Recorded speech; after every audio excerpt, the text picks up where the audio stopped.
సత్యనారాయణ గారు అంటే సత్యనారాయణ గారుగా మీరు తెలుసు నాకు. అంటే ఎప్పటి నుంచి అంటే దాదాపు 35 ఇయర్స్ మా అనుబంధం ఉంది. హీ వాజ్ అంటే ఆయన నేను వేరే ఇన్స్టిట్యూట్స్లో పనిచేసిన చాలా క్లోజ్ ఫ్రెండ్స్ లాగా కలిసినప్పుడు మాట్లాడుకునేవాళ్ళమి.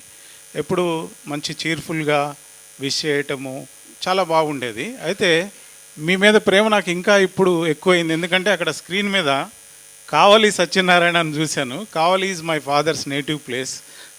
నాకు అట్లా కొంచెం బాగా అనిపించింది. తర్వాత సార్ ఎక్కడున్నా కూడా అసోసియేషన్ విషయాల్లో, మన ఏరియర్స్ విషయంలో కానీ, పే స్కేల్స్ విషయంలో కానీ, ఆయన కెపాసిటీలో నేనేమన్నా హెల్ప్ చేయగలనా అని ఎప్పుడు అడుగుతూ ఉండేవాళ్ళు అనమాట.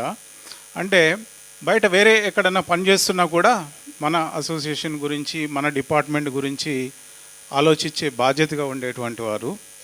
అట్లాగే ఆయన చాలా చాలా పదవులు చేస్తూ మంచిగా క్వాలిఫికేషన్స్ ఇంప్రూవ్ చేసుకుంటూ మంచి సక్సెస్ఫుల్ ఆఫీసర్గా రిటైర్ అవుతున్నారు ఈరోజు.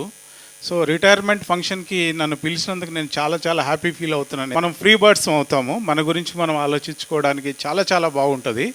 ఒక్కటే ఏంటంటే, if you don't have any financial problem, retirement is the best thing which is happening in the government now. So I wish him very happy and healthy retired life.